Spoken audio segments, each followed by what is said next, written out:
হাজির হয়েছি আরেকটি ইম্পর্টেন্ট ভিডিও নিয়ে। আজকের ভিডিওতে কথা বলবো আমাদের আলনা বোনসের ওসিফিকেশন এবং ক্লিনিক্যাল অ্যানাটমি নিয়ে। তার আগে বলে নিই, আমাদের চ্যানেলে যদি নতুন হয়ে থাকেন তাহলে অবশ্যই সাবস্ক্রাইব করবেন, আর যদি ভিডিওটি ভালো লাগে তাহলে অবশ্যই লাইক এবং কমেন্ট করবেন। তো আজকে ভিডিও শুরু করা যাক।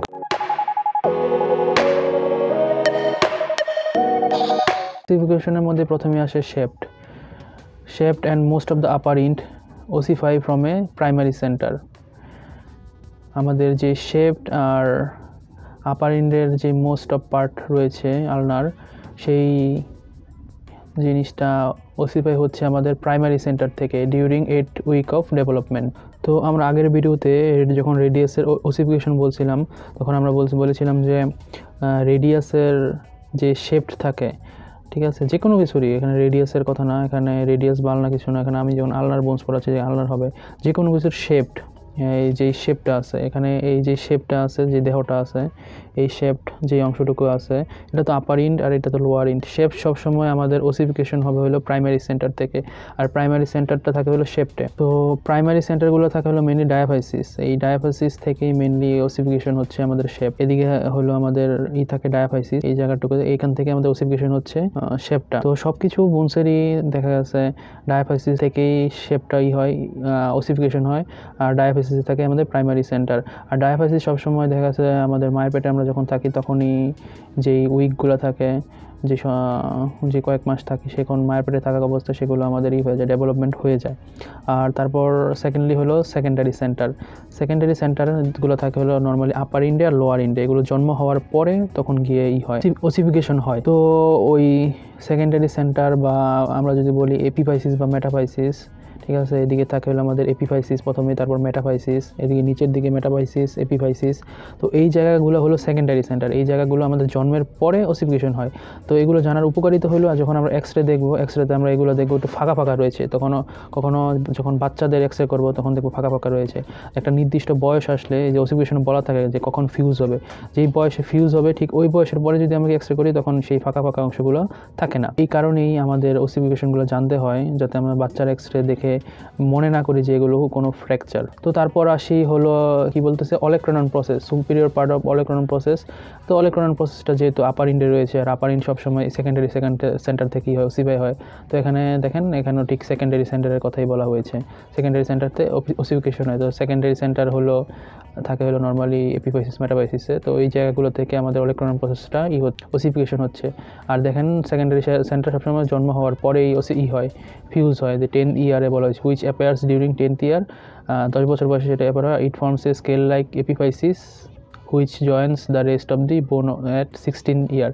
16 বছর বয়সে যে রেস্ট অফ বোনস থাকে, যে অবশিষ্ট বোনস থাকে, তার সাথে মানে এই শেপটের সাথে সেটা অ্যাটাচড হচ্ছে 16 বছর বয়সে। তো 16 বছর আগে যদি আপনি এক্সরে করেন Olecranon প্রসেসে, তাহলে সেই জায়গাটুকুতে আপনি পাবেন না।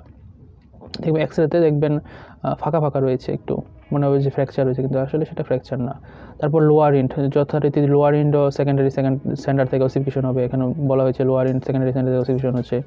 তারপর এটা কি অ্যাপার হচ্ছে কত, 5 বছর বয়সে অ্যাপার হয়। আর জয়েন উইথিন দ্য শেপটের সাথে জয়েন হয় কখন, 18 বছর বয়সে। তো 18 বছর আগে যদি আপনারা এটাই করেন, এক্সরে করেন, তাহলে তো অবশ্যই ফাঁকা পাবেন। আমি স্ক্রিনে চিত্র দিয়ে একটা এক্সরে দিয়ে দিব, দেখে নেবেন, তাহলে আপনাদের ধারণা ক্লিয়ার হয়ে যাবে। This is growing int of the বোন, এটা হলো এগুলাকে বলা হয় আমাদের গ্রোয়িং ইন্ট। ওকে, তারপর আসি হলো আমাদের clinical anatomy, most important clinical anatomy. এখানে ulna is stabilizing bone of the forearm, ulna আমাদের ফোরামকে স্টেবিলাইজ করে উইথ ইটস ট্রক্লিয়ার নচ, এটা ট্রক্লিয়ার নচ দ্বারা gripping the lower end of the হিউমেরাসের লোয়ার ইন্ডকে সে গ্রিপ করে ধরে রাখে। On this foundation the radius can pronate and supinate, এই ফাউন্ডেশনের ভিতর রেডিয়াস বোনটা কী করতে পারে, সুপাইনেটেড আর প্রোনেটেড হতে পারে for efficient working of the upper limb. আমরা আমাদের কী বলতে আপার লিম্বের কাজ করার জন্য তখন সুপাইনেশন প্রোনেশন করতে সে খুব এফিশিয়েন্ট ভূমিকা পালন করে রেডিয়াস বোনটা। আমাদের সুপাইনেশন প্রোনেশন কখন কাজে লাগে, যখন আমরা কোনো কিছু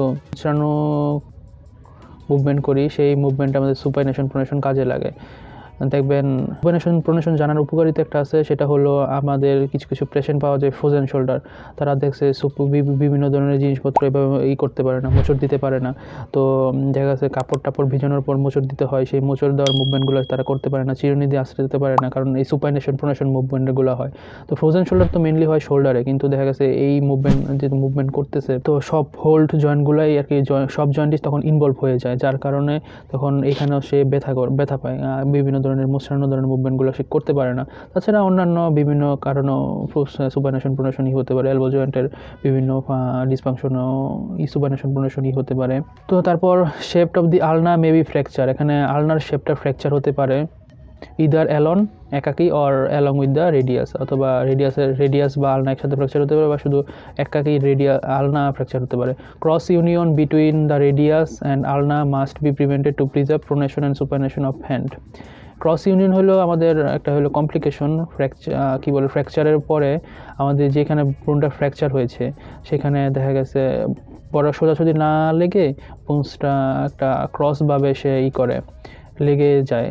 তো এইটা cross union between radius and আলনা কি বলতেছে, রেডিয়াস আর আলনা যদি ক্রস ইউনিয়ন না হয় সেটা প্রিভেন্টেড করা যায় কীভাবে, প্রোনেশন আর সুপারনেশন হ্যান্ডের স্টপ করে প্রিজার্ভ করে আমরা আমাদের ক্রস ইউনিয়নটা করতে পারি। দেখা গেছে কারো আলনা বা রেডিয়াসের দুই শেপটেই হয়েছে, ফ্র্যাকচার হয়েছে, কেউ যদি সুপারনেশন প্রোনেশন মুভমেন্ট করে এই ফ্র্যাকচার অবস্থায়, তো দেখা গেছে তার ক্রস ইউনিয়ন হওয়ার একটা সম্ভাবনা থাকে।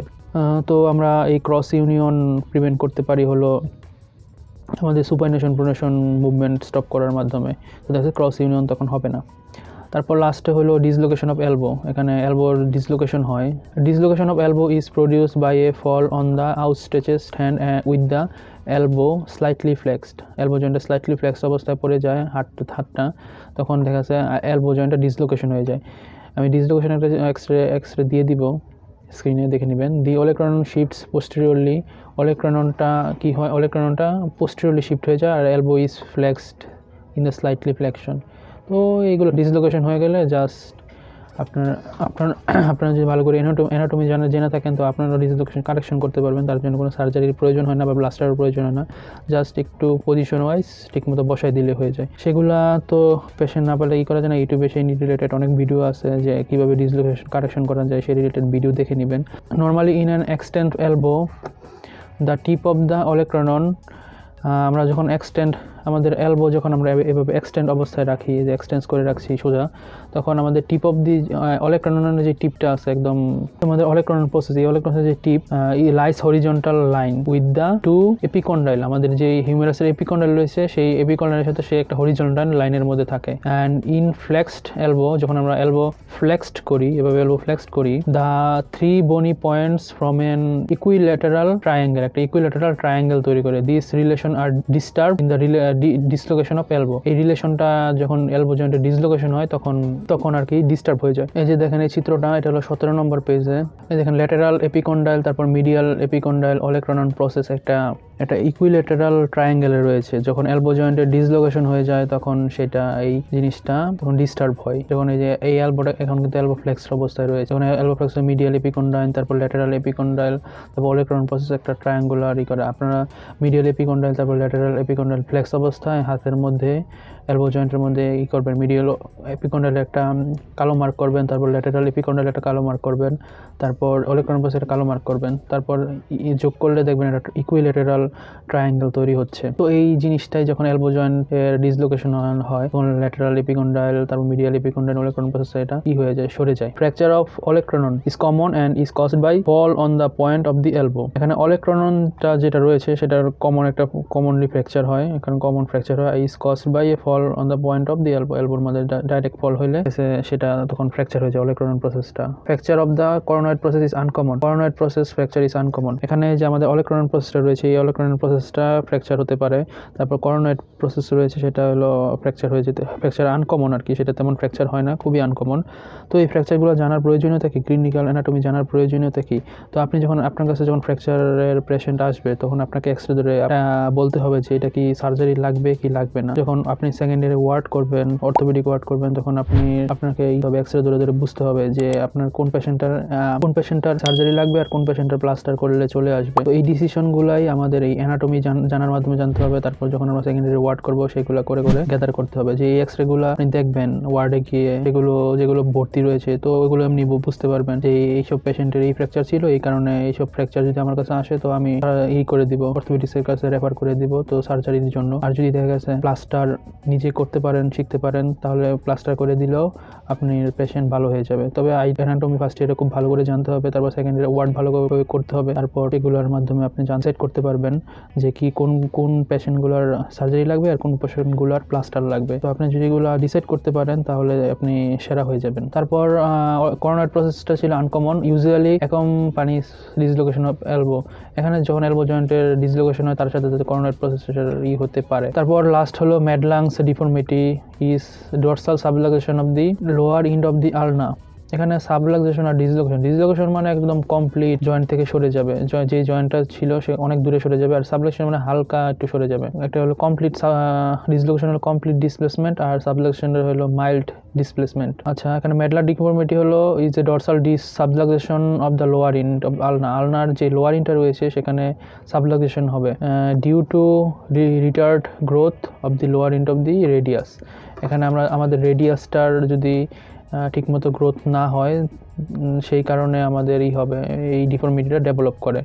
এই যে দেখেন এটা হলো মেডলাক ডিফর্মিটির একটা এখানে হলো ফোরামের চিত্র দেওয়া হয়েছে, এখানে থাম, এখানে ফিঙ্গার, এখানে আমাদের আলনাটা সাবলুক্সেশন অবস্থায় থাকে। তো এখানে এদিকে রয়েছে আমাদের রেডিয়াস, ওইদিকে হলো আলনা। তো এখানে দেখা গেছে আমাদের রেডিয়াসের লোয়ার ইনটা ঠিকমতো গ্রোথই হয় নাই, যার কারণে সেই লোয়ার ইন্ট তৈরি যে রেডিওয়ালনার জয়েন্ট সেটা তৈরি হতে পারতেছে না, যার কারণে সেটা সাবলুক্সেশন হয়ে যাচ্ছে। তো আশা করি আজকের ভিডিও দেখে আপনি খুব উপকৃত হয়েছেন। যদি উপকৃত হয়ে থাকেন তাহলে অবশ্যই লাইক এবং কমেন্ট করবেন, আর যদি আমাদের চ্যানেলে এখনও সাবস্ক্রাইব করে না থাকেন তাহলে অবশ্যই সাবস্ক্রাইব করবেন। পরবর্তী ভিডিওতে আরেকটি বুঝ নিয়ে হাজির হব, ততক্ষণ পর্যন্ত সবাই ভালো থাকবেন। Till then, tata, bye by.